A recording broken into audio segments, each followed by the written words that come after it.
Welcome to the Wave Strength, innovative pension solutions for a secure retirement. Presented by Pacific Life.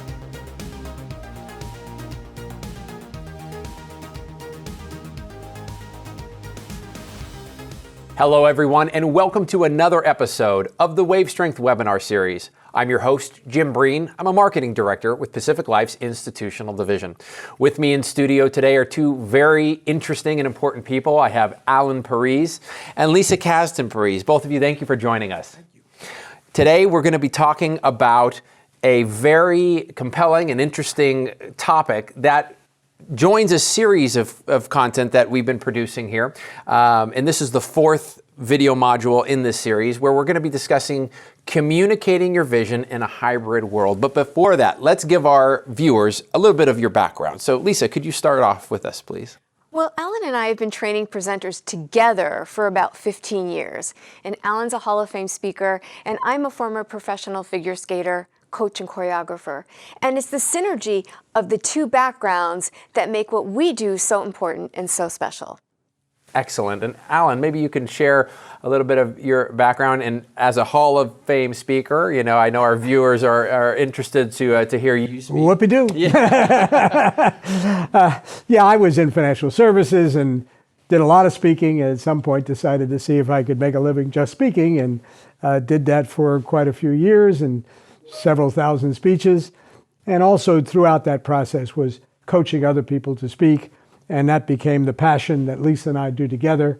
And I work on the content and the message a lot, and she does too. And also she brings real meaning to the physicality. I knew for years that speaking was a full body sport and that people underestimate the importance of their physicality and their tonality and so on. But Lisa brings a lot of insight to it that is way beyond my scope. So together we do a pretty good job. Yeah, you have that 1-2 punch, and it really is a full body sport.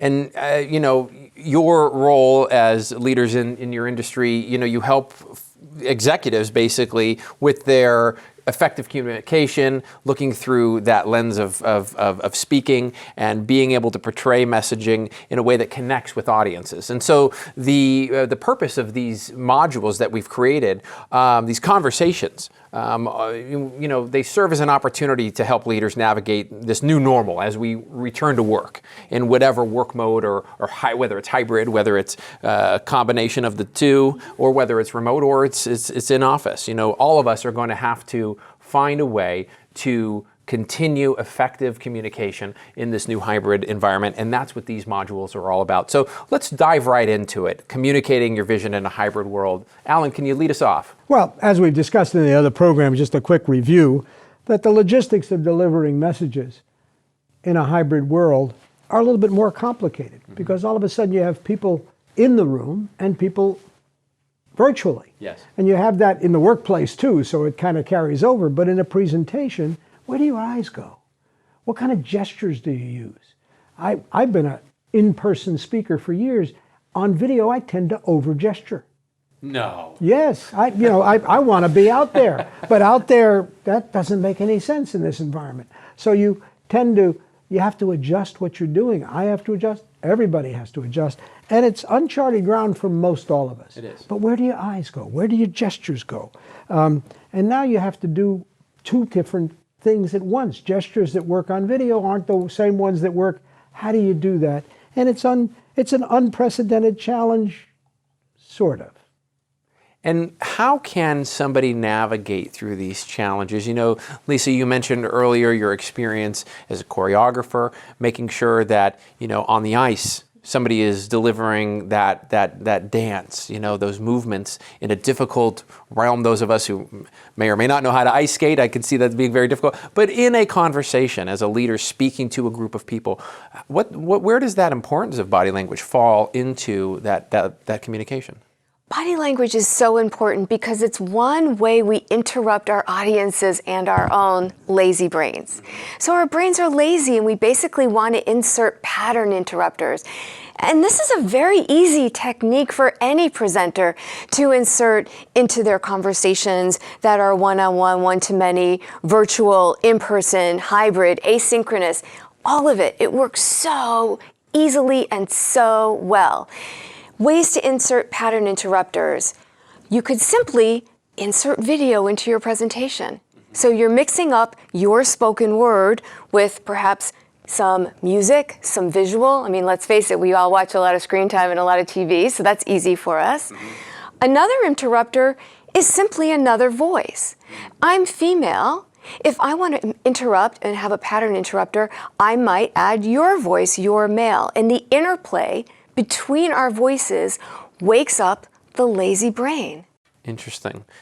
Interesting. So it's something as simple as changing the tonality, perhaps, of the actual vocal patterns, right? Where as opposed to a very low tone, the same vocal pattern the whole time, to maybe change it up. So maybe that means involving another member of the team to present, or having somebody, making sure that if it's a hybrid mode, you have somebody that's remote presenting and also somebody that's in the office presenting as well. Yes, and another pattern interrupter would be to express more of your personalities. Most all of us have more than one personality.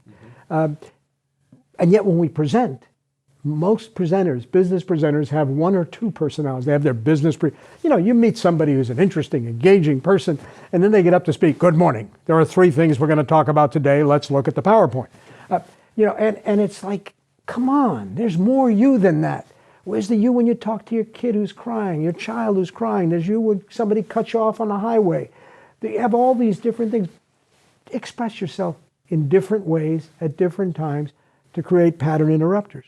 And I would say with that too, another easy way, and you kind of touched on that, particularly if you are going to have a virtual component to that meeting, is simply have the other voice moderating the chat.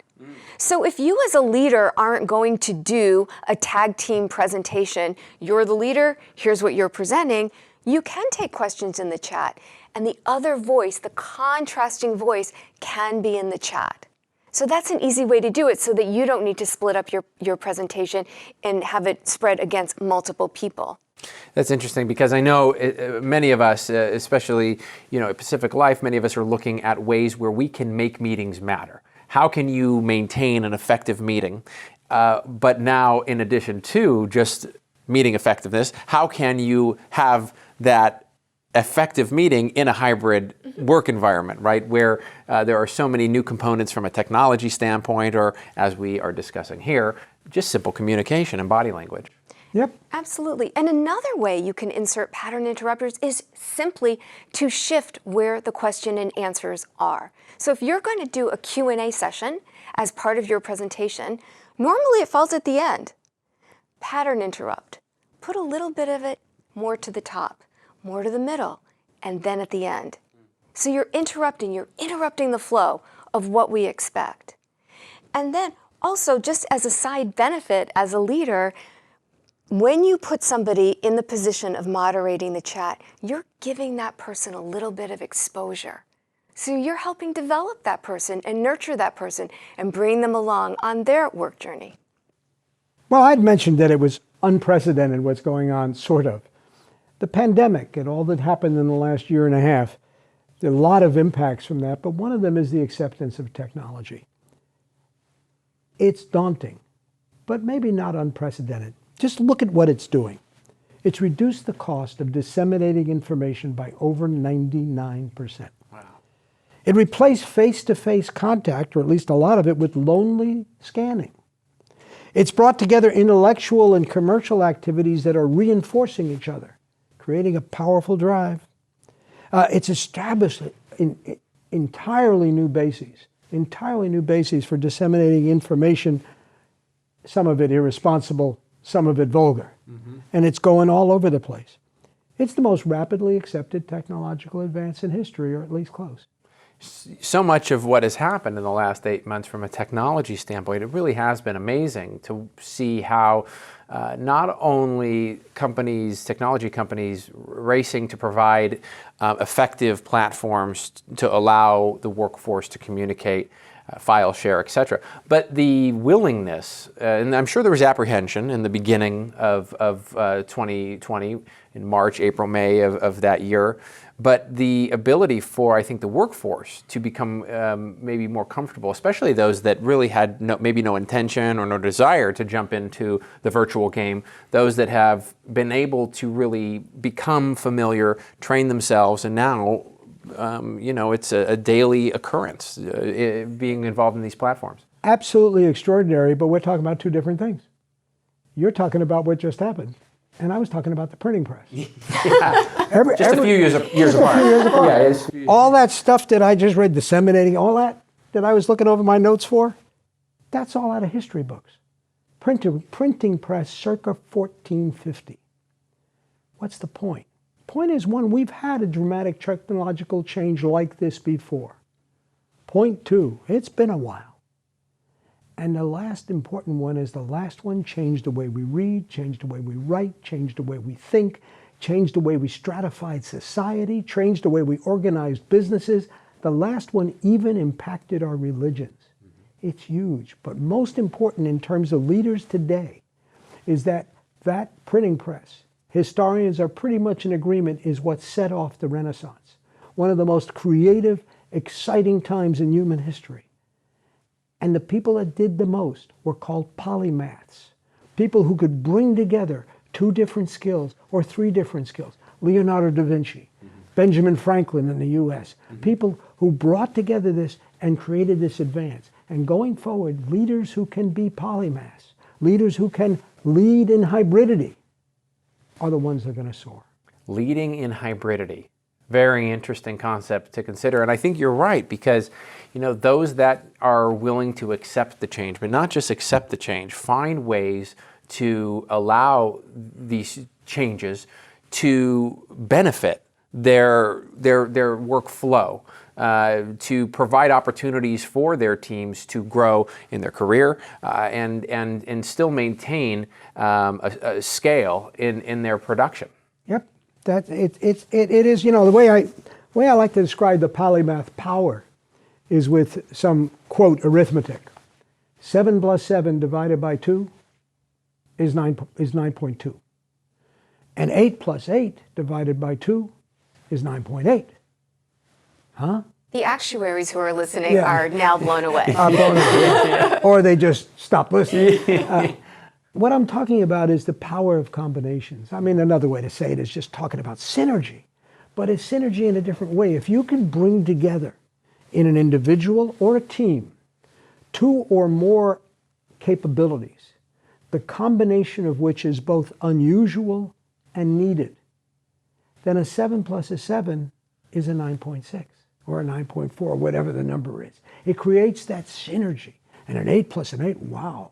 And we see it when we coach presenters. If you take somebody who is in a very technical field, maybe a technical engineer, an actuary, somebody who's in a technical field who's an 8 or 9 in their field, chances are they're not that good a presenter. They're very technical. So they're a 3 or 4 presenter, put it together and it's okay. But if that 7 or 8 actuary could also be a 6 or 7 presenter, now you have something. Yeah. So it's about creating in your team and in yourself the combinations. And we really believe that the combination of virtual and in-person is going to be better than either have ever been by a lot. Interesting. Yeah, it'll be very amazing to see, especially in these next several months, what that transforms into and the even more advanced technologies that will be born out of this new hybrid environment. It's a brave new world. Brave new world indeed. Yeah. And I want to thank you, Alan, Lisa, for joining us on this journey through the discussion of a hybrid work environment, preparing our leaders with ways that they can more effectively communicate in this new hybrid environment. And I want to thank our viewers for joining us today on another episode of the Wave Strength webinar series. Please join us again for our next episodes, and we look forward to seeing you again soon. Have a good day.